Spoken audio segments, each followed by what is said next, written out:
Hello, my name is Brian. I'm Crash. I'm Jay. And I'm Laura. We are very excited to share we are finally revamping the WoW HUD UI. And it is also time for a major revamp to talents and specializations. I have a big question for the group. How long do you think it took for us to finally revamp the WoW HUD? My guess is like 15 years. Close, 18 years. 18 years. 18 years. Wow. You know, technology has changed a lot since we made the UI back in 2004. Now you have like bigger monitors, and we have better dev tools to work with. So it makes sense to have the revamp right now. Also, if you look at the game today, the art evolved beautifully over the years.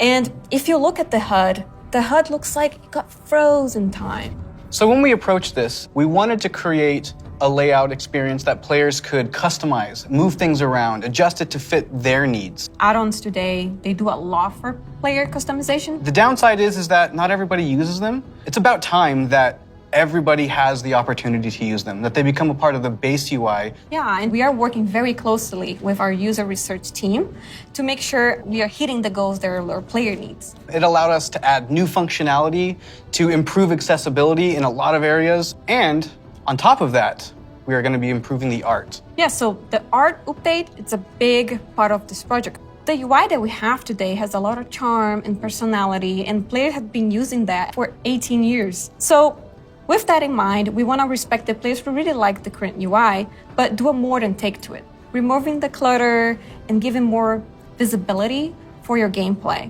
So the new minimap, it looks bigger, and the health bar is also much bigger. If you look at the action bars and the bottom menus, they have less head frames, and you can really open up your gameplay, so you don't have a lot of your UI in front of you. And of course, we want to find iconic pieces from the current HUD, but we want to bring it back in a nice way. So we for sure updating the Griffins. They look so nice now. And the Horde, don't worry, we got you.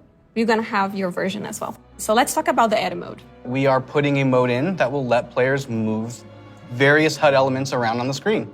So I'm able to move the mini-map, say, from the right corner all the way over to the left corner. Or if I want to bring my action bars from the bottom and kind of put them more in the center by my character, those are all things that I'll be able to do? Absolutely. And each of those different components will have various sets of options that you'll be able to work with. They'll be able to save it, edit it, copy it, name it. Also, it'll remember which spec you're in. So if you're someone who jumps around a lot, as you switch, it will switch to whatever HUD layout you have for that spec. This is an ongoing project. We're going to keep working on it. So we really want to hear back from you.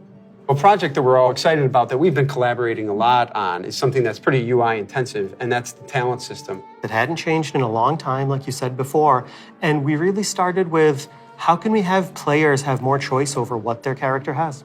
As you level up, we give you a new spell or a new ability, something that kind of makes you stronger, but it's determined by the designers. We decide the order. Yeah, we started looking for a system that would give players a much wider set of options. And after looking at all those things, what we really returned back to was the idea of trees. But it's actually two trees. We have a class tree that offer different class utility, and then we have a spec tree that is focused on performing your role, whether that's damage, tank, or healing. Can I just jump in and say that I personally am super excited about having trees come back.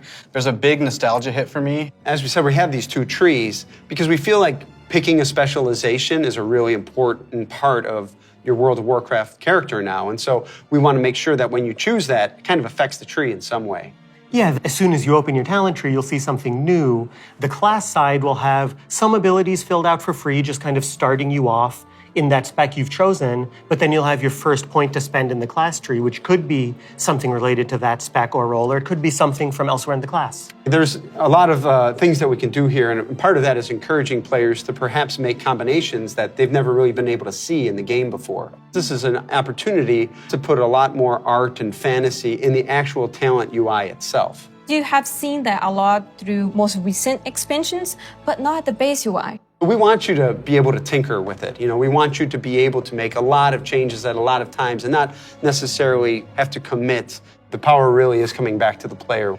It's not something we want people to feel locked into. And so one of the things that we'll be preserving is the ability to change these talents at the same kind of frequency that you do now. Yeah, the old school players, when you see trees this time, just think, yeah, I'll go from my raid night to my arena match and figure out what I think is the best for both of those. And that's a process we want to make really fluid. So we're building a save load feature that lets you create your build, name it, save it, and then load it up very quickly and freely. Talents were really about the breadth of options. We've made all these different cool things over the years, but when are they at their coolest? It's when players can hold the building blocks of what can make up their class, their spec, and put them together in a way that works for them. So these are really cool features that we've been working long and hard on, and we're very excited about them. And it's just an early preview of the things we've been doing. We can't wait to see the reaction that you have to them, and please reach out to us and let us know your thoughts on them. And next up, we're going to talk about professions in Dragonflight.